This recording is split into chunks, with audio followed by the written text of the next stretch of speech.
What's going on, everybody? Welcome back to my page. I'm Anthony AB. I'm here to try to bring you some information regarding fitness tips, health tricks, as well as reviews for various fitness tools and items. And today is specifically about the Reab leg sleeve. So if you watched my page, if you watched the last video, you know I just got these in and I went on a 3-mile recovery mile run to test them out. And so this review is specifically going to be my initial, immediately post-run observations around the Reab Tech leg sleeve. If this kind of information intrigues you, if you're interested in it, like and subscribe to this video for more like it. I am going to be doing some additional reviews that we'll talk about at the end as well. But let's get into it. So like I said, 3 recovery miles. Why recovery miles? If you've been following the shorts on my page or even the videos before this, just about 2.5 weeks ago, I tweaked my left knee on a long run. I was out for a 24-mile workout run, and unfortunately I had to cut it down to 15 miles. Now, that being said, I do deal personally with patellar tendonitis in both my knees, and on that particular run, it was my left knee that took the impact and got really hurt. Had to take 2.5 weeks off, and just a couple days ago, started some recovery miles back at it. Yesterday and the day before, I did 2 miles. Today, because I had the leg sleeve, I figured I'd push it to 3 and see how it felt. So some initial thoughts coming out the gate is the stretchiness and the overall material. I think that's really important for what we feel when we're wearing something.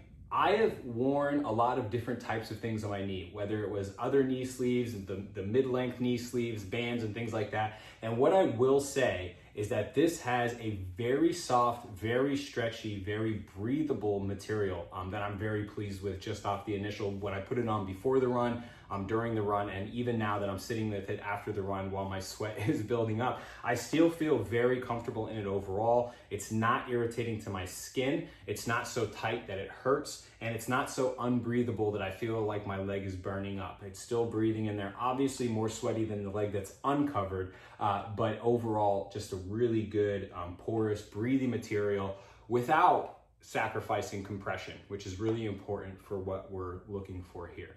Now, again, this is full length, so it does go from about the top of the knee. Now, I'm not going to move it because I do want to show you all something about my run, and it goes down to the ankle with a compression band at the ankle and a compression band at the top, along with targeted compression throughout.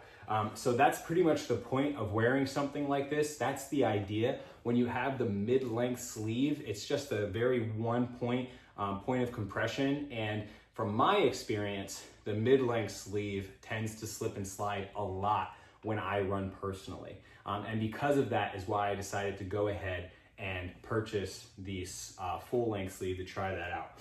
All of that being said, that is what I wanted to show you. So one of the differences with this full-length sleeve versus the mid-length sleeve is that when I first put it on, when my knee was supposed to be where it was, I was actually all the way up here, and during my run, it did shift about an inch. So if you look really closely, my knee should sit right in this circle, which is where it did when I put it on, and it did slide down about 1 to 1.5 inches. That being said, even though it slid down, it didn't become an issue for a couple of reasons. First and foremost, there was so much extra length at the top of the sleeve compared to the mid-length sleeve that it didn't impact the hold on my thigh, which was really good. And it didn't slide at all on my ankle area, so that wasn't an issue. The other thing that I found with mid-length sleeves is that once they slide, that targeted compression starts to reduce and go away. I did not experience that, at least not on this short distance run. I felt like the compression was consistent and steady throughout the run, which was really good. In fact, it even made me feel comfortable enough to go a little bit faster than I probably should. If you watched the last video, you know my mile pace was a lot more or a lot quicker than I would have wanted it to be for recovery miles, but that's okay. It was still a successful run. My knee is still in good shape for tomorrow. That being said, it brings me to the other point of compression. If you're buying something like this, it is for that compression and stability. So how does it stack up? I think on the website, it says that it provides like a 7 or 8 out of 10 compression.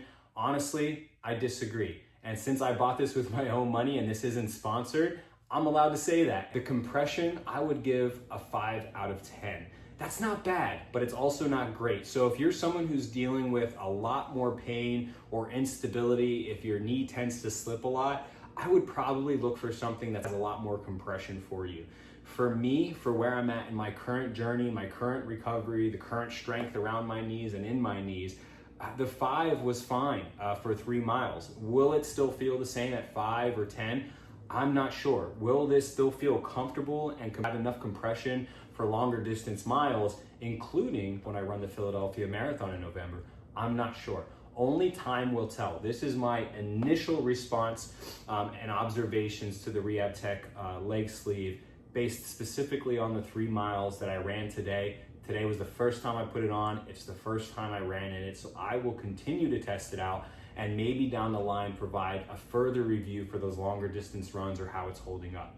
That being said, I did order a competitor, and so I was intrigued by both, and so I bought both.